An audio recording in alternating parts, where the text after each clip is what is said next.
Hello friends, कैसे हैं आप। मेरे इस मोटिवेशनल चैनल में आपका स्वागत है। आज मैं जिस टॉपिक पर बात करने वाली हूँ वो है कपालभाति प्राणायाम, उसके फ़ायदे। देखिए, इस वीडियो में मैं आपको कपालभाति के बारे में बताऊँगी। कपालभाति को कपालभाति एक्चुअल में कहा क्यों जाता है, पहले तो हम इस बात को समझते हैं। कपाल का अर्थ है खोपड़ी या हेड, या हेड, जिसका अर्थ है कि, और भाति का अर्थ है प्रकाश। समझिए इस बात को कि जैसे अपने सिर में प्रकाश को पैदा करने वाला प्राणायाम है कपालभाति प्राणायाम। अब इसको कुछ इस तरह से समझ लीजिए कि जब हम सांस लेते हैं तब बहुत सारे नैनो पार्टिकल नाक के ज़रिए हमारे बॉडी के अंदर, हमारे सिर के अंदर, सबसे पहले हमारे सिर में जाते हैं। जो हमारी नाक होती है उसके साथ हमारे सिर की सभी शिराएं जुड़ी होती हैं। जो हमारे नाक के ज़रिए ये नैनो पार्टिकल इतने ज़्यादा बारीक होते हैं, इतने ज़्यादा सूक्ष्म होते हैं कि ये हमारे नाक के ज़रिए सबसे पहले दिमाग की सभी कोशिकाओं को अफेक्ट करते हैं। उसके बाद लंग्स में जाते हैं और ब्लड ब्रेन बैरियर के आर पार चले जाते हैं। इसकी स्टडी 1941 में हो गई थी। इस तरह की खबरें आने लगी थी कि लोगों में डिप्रेशन बढ़ता जा रहा है, नींद नहीं आती, एलर्जी हो रही है, याददाश्त की कमी है, कंसंट्रेशन नहीं हो पाता, यहाँ तक कि सुसाइडल टेंडेंसी भी बढ़ती जा रही थी। तब इस बात पर जब रिसर्च की गई तब उनमें ये चीज़ स्टैब्लिश की गई, यानी सिद्ध की गई, जितनी भी परेशानियां हो रही हैं उसके पीछे बहुत बड़ा रीज़न ये सामने आया है कि ये नैनो पार्टिकल्स जो हमारे दिमाग में इकट्ठे हो जाते हैं। अब सवाल ये उठता है कि नैनो पार्टिकल्स आते कहाँ से हैं। इसका मेन सोर्स है पॉल्यूशन। ये लंग्स के ज़रिए हमारे अंदर चले जाते हैं और पूरी बॉडी में फैल जाता है। इसकी वजह से आप देखेंगे आजकल लोगों को बहुत बीमारियां हो रही हैं। आजकल छोटे छोटे बच्चों को भी बहुत बीमारियां हो रही हैं।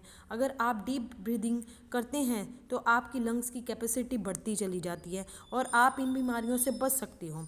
ये कपालभाति की खासियत यही है, दिमाग से नैनो पार्टिकल्स को बाहर निकालने की। देखिए, होता ये है कि जब हम कपालभाति करते हैं तब हमारा पूरा फोकस होता है ब्रीथ की तरफ और ब्रीथ को बाहर फेंकने की तरफ। सबसे पहला फ़ायदा होता है मेटाबॉलिज्म सिस्टम फास्ट हो जाता है, जिससे बॉडी में फैट नहीं रहता है। अगर आप ज़्यादा मोटे हो तो पतले, मतलब आपको नॉर्मल कर देता है ये। और दूसरा इसका बेनिफिट ये है कि टाइप 2 डायबिटीज़, बहुत ही बड़ी बीमारी जो कि आजकल पूरे विश्व में बनती जा रही है, वो इससे ठीक होती है। एसिडिटी, भूख ना लगना, ये सब कपालभाति करने से ठीक हो जाते हैं।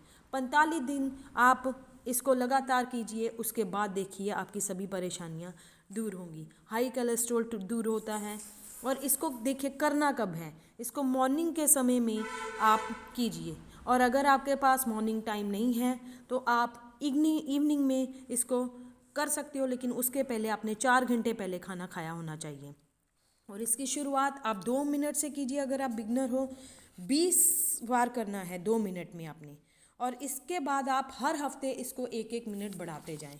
अगर आप कहेंगे ये इतना इजी है तो मैं बढ़ाता जाऊं, इससे आपको नुकसान हो सकता है।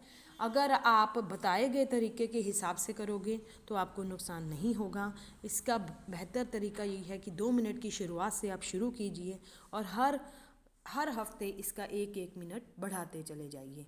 और इसके बाद आप शवासन में ज़रूर लेटिए। अगर आप शवासन में नहीं लेटना चाहते तो 1-1 बूंद तेल की आप नाक में ज़रूर डालें, जिससे आपको इसका और अधिक फ़ायदे होंगे।